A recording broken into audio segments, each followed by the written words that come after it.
I was 3 steps out of the parking garage when a man stepped from the shadow of my car, rain dripping from his jacket sleeve. The gun in his hand trembled like he'd never held one before. His eyes met mine and I froze, keys still dangling from my fingers. "She's paying me to kill you," he said, and the words felt like they rearranged every bone in my body. I opened my mouth to scream but nothing came out. My mother's face flashed in my mind, her soft smile, the way she'd brushed my hair when I was small. This couldn't be real. He lowered the gun slightly, still shaking. "I can't do it," he whispered. Then he told me the account number where the payment was sent. My brain tried to process what he was saying, but it felt like trying to read underwater. He pressed something into my palm, a folded photograph, old and creased. "He's my dad too," he said, his voice cracking. I looked down at the photo. A faded school picture showed him standing next to my father, both smiling. My knees went weak. I walked to my car like a robot, fumbling with the door handle 3 times before I got it open. I didn't call the police. How could I? Saying my mother hired a killer sounded insane, like something from a bad movie. Instead, I drove home in a daze, gripping the steering wheel so hard my knuckles turned white. The photo sat on the passenger seat, face up, taunting me. I kept replaying his words over and over until they lost all meaning. The rain hammered against my windshield and I barely saw the road ahead. When I pulled into my driveway, the house looked exactly the same as it always had. Normal. Lie. I sat in the car for 10 minutes, trying to breathe properly. My phone buzzed with a text from Mum asking if I wanted dinner tomorrow. My stomach twisted. I grabbed the photo and shoved it into my jacket pocket. I would not be the person who screamed first. I would wait for the right moment. I would be smart about this. Mum answered the door in her silk robe, hair perfectly styled, smile warm and welcoming. "Everything okay, darling?" she asked, tilting her head the way she always did when she was concerned. I wanted to throw the photo in her face and scream. Instead, I smiled back and said I was just tired from work. She kissed my cheek and pulled me inside, talking about some charity event she was organizing. I nodded and made the right sounds while my heart hammered against my ribs. She had no idea what I knew. No idea that I'd met the man she'd hired to murder me. I watched her pour tea like she was performing in a play, every movement graceful and practiced. How long had she been planning this? Since Dad died. Since the will was read. I sipped my tea and tasted nothing but betrayal. When I left an hour later, she hugged me tight and told me she loved me. I said it back because what else could I do? He showed up 3 nights later, standing on my doorstep like a ghost who couldn't rest. Aaron. That was his name. He looked thinner than in the photo, eyes red and hollow. I should have slammed the door in his face, but instead I let him in. He told me everything in one long guilty rush. How he'd been raised by strangers who barely fed him. How he'd found his father's name in an old hospital record when he was 18. How he'd tracked Dad down only to learn he'd died 6 months earlier. How desperation and anger had made him accept Mum's offer. $5,000 to make me disappear. He cried when he said it. I sat frozen on my couch, trying to hate him and failing. We shared a father. We shared a secret that could destroy us both. He pulled out a small notebook from his jacket, pages filled with coded entries. "This matches the account she paid me from," he said, sliding it across the coffee table. "If we go to the police now, she'll disappear the money and I'll disappear with it. But there's another way." I went back to work the next morning and smiled while my chest felt like it was caving in. I told my boss I wanted to transfer to the family foundation Mum had chaired since Dad died. Public relations. Somewhere I could be visible without raising suspicion. Everyone thought it was sweet, me wanting to work closer with my mother. Healing old wounds, they said. I thought of it as getting access. That afternoon, I sat at the foundation's glossy conference table for my first meeting. Mum sat across from me, pretending to admire my initiative, her eyes gleaming with something I couldn't quite read. Pride. Or was she wondering why I was suddenly so interested in the foundation? I took notes and asked questions about budgets and vendor lists. After the meeting, I volunteered to help organize the supply closet. Boring work that no one else wanted. Perfect. Tucked between boxes of printer paper and old files, I found a misfiled invoice. Mum's initials were scrawled in the corner. The vendor was a foreign shell company I'd never heard of. I took a photo with my phone and put everything back exactly as I'd found it. The invoice was a thread and I started tugging. I requested expense reports, vendor lists, thank you letters to donors. I made it look like I was just being thorough, a new employee wanting to understand the system. No one questioned it. Found more threads. Payments to companies that didn't seem to exist. Wire transfers to offshore accounts. Thank you letters for donations that were never recorded in our books. I requested a procedural review because that's what a careful professional would do. I didn't storm into accusations. I made request forms and set footnotes and acted like everything was normal. 2 weeks later, Human Resources scheduled an internal audit. I watched Mum's smile flicker for the first time in months when she heard the news. She recovered quickly, laughing it off as routine business. But I saw the crack. That night, my contact in HR called me after hours. Her voice was quiet, nervous. She said one word that made my blood run cold. Sophia. The name of a lawyer who had been quietly rewriting the Foundation's board minutes for months. Sophia's fingerprints were everywhere once I knew to look. Backdated memos about policy changes that never happened. An unsigned letter of authority giving Mum power over accounts she shouldn't control. A codicil to Dad's will that didn't match his handwriting. I couldn't prove forgery yet, but I could see the pattern. Intent. I arranged a meeting with a forensic accountant through a friend from university. We met at a coffee shop far from my office. I showed him copies of everything I'd found. He studied them for 20 minutes, his expression growing darker. Then he said a phrase that tasted like truth in my mouth. Mortgage of assets. He showed me a ledger where large amounts had been transferred the same week Dad signed his will. Money moving from the Foundation to private accounts. From private accounts to offshore shells. He pointed to one entry that made my hands shake. A beneficiary I'd never heard of.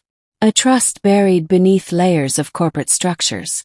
He traced it with his pen and there it was. Aaron's name. Hidden but real. I accepted Mum's invitation to dinner because confrontation had to look accidental. We sat in her dining room. The same room where Dad used to tell stories about his childhood. She praised my resilience and dedication to the Foundation. Her words were sweet but barbed. Little comments about gratitude and duty sprinkled between compliments. I tasted the poison in her congratulations and smiled through it. When she got up to pour more wine, I saw her coat draped over the back of her chair. Her phone peeked out of the pocket. I shouldn't have looked, but I did. A receipt for a wire transfer. $50,000. Sent 3 days ago. Outside the window, I saw movement in the garden. Aaron stood in the shadows near the gate, barely visible. He mouthed one word at me. Transfer. Mum came back with a wine bottle and I slipped my hand away from her coat. She raised her glass and mentioned casually that she'd bought a second home in Florida. Just a little place, she said. Paid for with family funds. You don't mind, do you, darling? There are things you can do that don't feel like revenge. You call a lab. You meet Aaron in a sterile room with fluorescent lights that make everything look unreal. You both press cotton swabs against the inside of your cheek and hand them to a technician who promises results in 10 days. We didn't talk much in the waiting room. What was there to say? 2 weeks later, an envelope arrived at my apartment. I opened it with shaking hands. The paternity test was undeniable. Lines and numbers and percentages that all said the same thing. Aaron was my half-brother. The band of our father's DNA was there in both of us. Scientific proof that we were connected by blood and lies. This changed everything. In the eyes of the law, Aaron had a claim. He wasn't just the man who wouldn't pull the trigger. He was family. That night, Aaron called me, his voice tight with fear. Someone knows, he said. A man in a suit called me last week. Offered me another job. He knew your mother personally. I quietly built a coalition. The forensic accountant who believed me. A board member named Trevor who'd been frustrated with Mum's secrecy for years. A young lawyer named Diane who owed me a favor from when I'd helped her sister find a job. We met in my apartment on Sunday evenings and spread documents across my dining table like puzzle pieces. We filed formal requests for documentation through proper channels and watched Mum's perfect control start to crack. She became brittle at meetings, snapping at staff over small mistakes. The board voted to escalate the audit to external auditors. Mum's face went pale when Trevor read the motion aloud. That weekend, she called me from a trip upstate. For the first time, her voice sounded caged, desperate. She asked me to come see her. Said she missed me. Said we needed to talk about family. I told her no, I was busy with work. There was a long silence on the other end of the line. Then she said something that made my skin crawl. You're just like your father. Stubborn until the end. The external auditors were thorough and merciless. They found phantom invoices for services never rendered. Wire transfers to shell companies that existed only on paper. Receipts that ended mid-sentence. Amounts changed by hand. It read like someone had learned to write apologies in money. Trying to cover tracks but leaving smudges everywhere. The auditors wanted to know who had signed off on these transactions and why no one had noticed. Board meetings became tense, silent affairs. Mum stopped coming. She sent Sophia instead, who answered questions with polished evasiveness. The auditor's final report flagged Sophia as a central actor in the irregularities. Recommended further investigation. Possible criminal charges. I read the report 3 times, heart pounding. We were close. So close. Then one morning, Sophia's assistant dropped an envelope on my desk. No note. No explanation. Just a thick stack of papers inside. The assistant quit that same day and disappeared. I opened the envelope alone in my office. Inside were copies of emails between Sophia and Mum. Planning. Scheming. One phrase repeated like a curse. The daughter is the problem. Mum retaliated the only way she knew how. With public charm and private venom. At the next foundation gala, she gave a speech about family legacies and the importance of trust. She smiled at the crowd and thanked everyone for their support during this difficult time of transition. I stood in the corner, tasting copper panic in my mouth. People clapped. Some cried. A major donor pulled his funding within hours of the audit news leaking to the press. The foundation's bank account started to wobble. Then Mum's personal lawyer filed a civil suit against me for slander and defamation. The lawsuit demanded I hand over any documents I'd gathered. It was a threat disguised as legal procedure. I called Diane in a panic. She read through the suit and laughed bitterly. This is desperation, she said. They're trying to scare you into silence. But it was working. I lay awake that night wondering if I'd made a terrible mistake. Wondering if I should have just walked away and let Mum have whatever she wanted. Then I remembered the gun. Aaron's trembling hands. The fear in his voice. And I knew I couldn't stop. I found an unlikely witness in Mrs. Alvarez, our old housekeeper who'd worked for our family for 20 years. She'd retired after Dad died but still called me on holidays to check in. I met her at her small apartment across town. She made tea and we sat in her tiny kitchen surrounded by photographs of her grandchildren. I asked her about Dad. About the months before he died. She remembered things. A late-night conversation she'd overheard between Dad and someone on the phone. Angry words about money and trust. She remembered a leather ledger Dad kept hidden in his desk, writing in it when he thought no one was watching. And she remembered the day he'd given her a small leather box. Hide this, he'd told her. If anything goes wrong, give it to my daughter. She pulled the box from a drawer and handed it to me. Inside was a letter written in Dad's handwriting and a list of 3 names. People he trusted completely. People who would tell the truth if asked. The letter contained one line that made me cry. If anything makes you doubt your mother, this is my proof. Dad's scrawl was shaky but clear. He'd written dates, specific transactions, amounts that matched the offshore transfers I'd found. He named Sophia as a lawyer he'd trusted too much, someone who'd betrayed him. He wrote about Mum's spending, her obsession with appearances, her anger when he'd changed his will to protect me. The letter ended with a directive. If malfeasance could be proven, I was to become sole trustee of the foundation. It wasn't a will, but it was evidence. Legal breadcrumbs left by a man who knew he was dying and feared what would happen after. I took the letter to Diane. She read it twice, her expression growing more serious. "This moves the needle," she said. "This is admissible." That night, someone slashed the tires on Aaron's old truck. All 4 tires cut deep, rubber peeling away from the rims. A note was tucked under the windshield wiper. Just 3 words in block letters. "Stay out or else." Aaron called me, his voice shaking. "They know where I live," he said. "They're watching us." Someone on the inside turned against me. A colleague named Warren. Someone I'd mentored when he first joined the foundation. He sent an anonymous email to Mum's lawyer accusing me of fabricating evidence and manipulating documents. The betrayal stung worse than I expected. I'd helped Warren learn the systems. I had vouched for him when others doubted. Now he was trying to destroy me. My access to certain financial systems was temporarily revoked pending review. I couldn't log in, couldn't pull reports, couldn't do my job.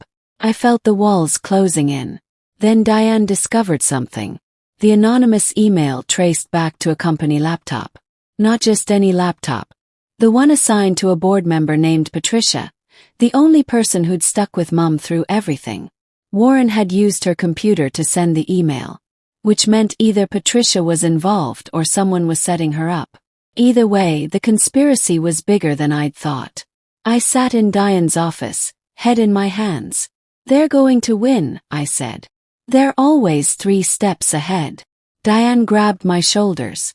"Then we need to move faster." With Diane's help, I pushed for a subpoena. The bank couldn't argue against a court order when credible evidence suggested criminal activity. Aaron sat in the courthouse waiting room like someone holding a lit match. When the judge called him to testify, he stood slowly and walked to the stand. His voice was quiet but steady. He told the judge that someone had hired him to commit violence. That payment had come from an account tied to my mother. He showed bank statements, text messages, everything he'd kept as insurance. The judge listened without expression, then ordered the bank to hand over transaction records. 2 days later, boxes of documents arrived at Diane's office. We spent a week going through them, matching entries to the ledgers Aaron had shown me months ago. Everything lined up, every payment, every transfer. And buried in one line of transfers was a payment to a man who frequently traveled with Sophia. A man with a history of making problems disappear. Fixer. Diane looked up at me, eyes wide. This just became a criminal conspiracy case. A reporter named Bianca had been sniffing around the foundation for months, asking questions about the audit. I'd avoided her calls, but now I reached out. We met in a park, sitting on a bench far from anyone who might overhear. I gave her redacted copies of the bank records, Dad's letter, and Aaron's paternity confirmation. She studied everything carefully, asking sharp questions. Then she promised to publish a timed exposé that would coincide with the Foundation's emergency board meeting. "This is big," she said. "Bigger than you realize." That night she texted me. Just one line that made my blood freeze. "They're offering me money to kill the story. A lot of money." I called her immediately. "Don't take it," I said. "Please." She was quiet for a long moment. Then she laughed, bitter and tired. "I'm not taking their blood money," she said. "But you need to know how far they're willing to go. They're scared. Which means you're winning." The story ran 3 days later. Front page.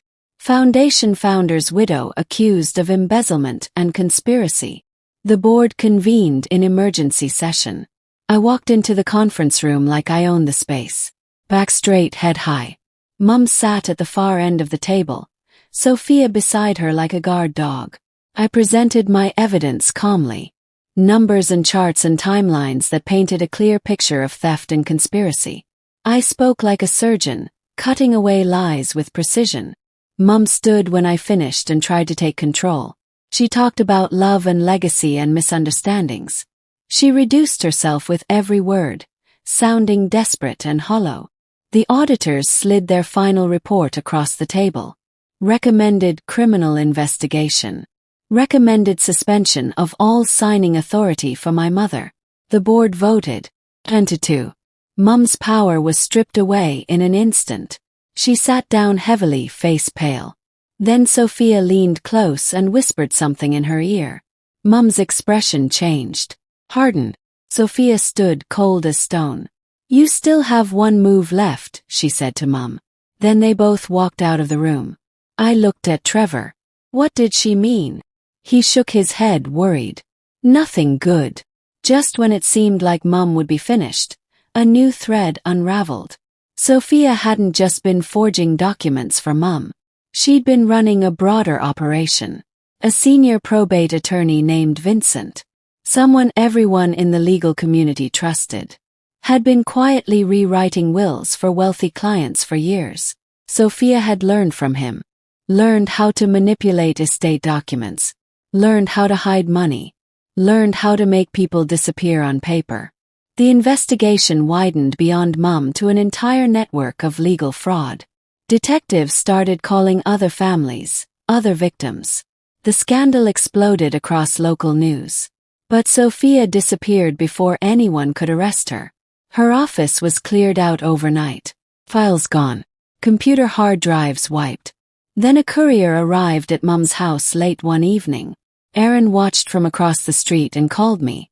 "Someone just delivered a thick envelope," he said. "Your mother looked terrified when she opened it." I drove to Mum's house and knocked on the door. She opened it with red eyes and shaking hands. Inside the envelope was a bank receipt showing a new transfer. $200,000. Sent to an unknown island trust. Mum looked at me with something like desperation. "I didn't know it would go this far," she whispered. Mrs. Alvarez called me the next morning. She remembered something else. A safe beneath the floorboards in Dad's old workshop. He'd given her a key the day he left for the hospital, made her promise to keep it hidden. She'd never told anyone because a promise felt different from a law. We met at the old house, now empty and waiting to be sold. The workshop was dusty and cold. We pried up the floorboards where she pointed and found a small metal safe. The key fit perfectly. Inside was a sealed thumb drive and another document. A hidden trust naming both Aaron and me as co-beneficiaries in the event of proven fraud. I plugged the thumb drive into my laptop with shaking hands. A single video file loaded. Dad sat at the kitchen table, looking straight at the camera. His face was thin and tired, but his eyes were clear. "If they ever try to take this," he said, "show the world the truth." For the next 15 minutes, he recounted years of worry about Mum's spending. Named Sophia as a lawyer he'd trusted who'd betrayed him. Explained that he'd changed his will to protect me but feared they'd find a way around it. The video ended with him looking directly into the camera. "I love you both," he said. "Fight for what's right." Dad's recorded words became our strongest weapon. The video was admissible in court. Even judges would have to listen. I gave copies to Diane, to the prosecutors, to Bianca for her follow-up story. The same day the video was logged into evidence, Mum flew to meet with someone. Aaron followed her to a restaurant downtown. She met with a man in an expensive suit. Former board chairman named Gerald. He had political connections and a reputation for aggressive tactics. Aaron recorded them through the window on his phone. Gerald promised to make everything go away if Mum would do exactly what he said. Quiet exit. No criminal exposure. In exchange, she'd help him with some unspecified future favor. I watched the video Aaron sent me and felt sick. Gerald's own financial records were sloppy. I'd seen them when researching the foundation's history. Pages torn out. Stamped receipts that tied him to Sophia. Payments that didn't make sense. A whistleblower from Gerald's office reached out to Bianca 2 days later. Left an anonymous message. They think they can buy any judge. They didn't count on me. The whistleblower fed Bianca a cache of documents overnight. Travel logs showing Sophia and Gerald meeting in 3 different cities. Hidden payments between their accounts. An email chain that made everything clear. They discussed neutralizing a son and daughter who were causing problems. Meaning Aaron and me. They'd planned to discredit us, destroy our evidence, make us look like liars and criminals. The story ran at dawn. National news picked it up by noon. Donations to the foundation froze completely. Partners withdrew. Gerald's phone lines went silent. His political allies distanced themselves. Everything was collapsing. Mum called me that afternoon. Her voice was barely a whisper. "Please," she said. "If this goes public, people will die. They'll kill me for talking." I wanted to feel sympathy, but all I felt was cold rage. "You tried to have me killed first," I said. "You don't get to play victim now." She started crying. I was desperate. I didn't think it through. "Please help me." Hung up. But her words stayed with me. People will die. Maybe she was telling the truth for once. At the press conference meant to clear the foundation's name, Sophia's lawyers appeared with a surprise. They produced a photocopy of a document they claimed was Dad's deathbed confession. In it, he allegedly said he intended Mum to have everything. That he'd been confused and paranoid. That his earlier will changes should be ignored. The room erupted. Reporters shouted questions. Board members looked at each other in confusion. The lawyer presented the document with confidence. "This changes everything," he said. "Mr. Hartley's true final wishes are clear." Pundits on television immediately started debating. Had we rushed to judgment? Was the widow innocent after all? The world tilted sideways. It felt like I was drowning. Months of work potentially undone by one piece of paper. But Diane grabbed my arm. "Don't panic," she said. "Documents can be tested." I'd already submitted Dad's original journal and everything from the safe to a forensic document examiner. A woman named Dr. Keiko Chen, one of the best in the country. That evening she emailed me. Just one word. Mismatch. The deathbed confession was a forgery. Different ink. Different paper. Different handwriting entirely. The mismatch was everything we needed. Dr. Chen's full report proved the confession was fake. Created recently, not years ago. The ink was wrong. The paper came from a batch manufactured after Dad's death. The handwriting didn't match any of his known samples. With that evidence, Aaron stepped forward publicly for the first time. He gave an interview to Bianca, camera filming his face as he told his story. Abandoned son. Desperate man. Hired killer who couldn't go through with it. Witness to conspiracy. His testimony was corroborated by receipts from Gerald's office and the video I'd recorded of their restaurant meeting. Law enforcement moved fast after that. Warrants executed at dawn. Bank accounts frozen. Sophia arrested at an airport trying to flee to Mexico. Gerald taken from his office in handcuffs. The news showed them both covering their faces as they were led away. Mum wasn't arrested immediately. She came to my apartment instead. Fell to her knees in my doorway. "Please," she begged. "Help me. I'll do anything. Tell them I was manipulated. Tell them I didn't understand what was happening. Please." I looked down at the woman who'd raised me. Who'd taught me to read and braided my hair and paid someone to end my life. Dad's trust contained one final clause I hadn't known about. A clause he'd asked the court to read only if criminal behavior was proven. The judge read it aloud in a courtroom packed with reporters. Dad named Aaron and me as co-trustees of the entire foundation. Explained plainly why he trusted me to follow the truth no matter where it led.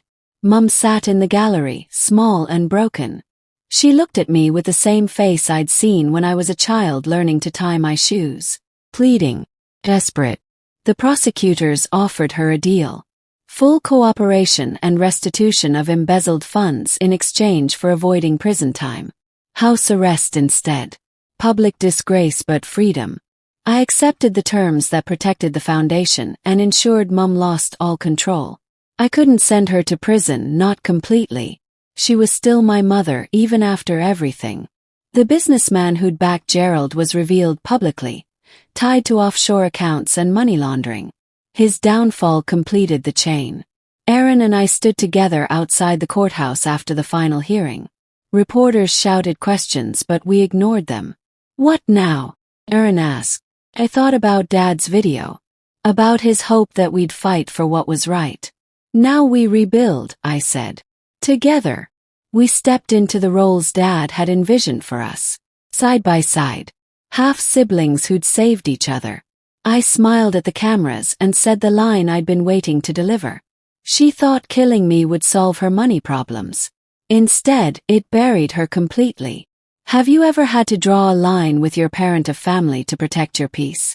I discovered that sometimes the most loving thing you can do for yourself is to set boundaries. What would you have done in my shoes? Share your thoughts.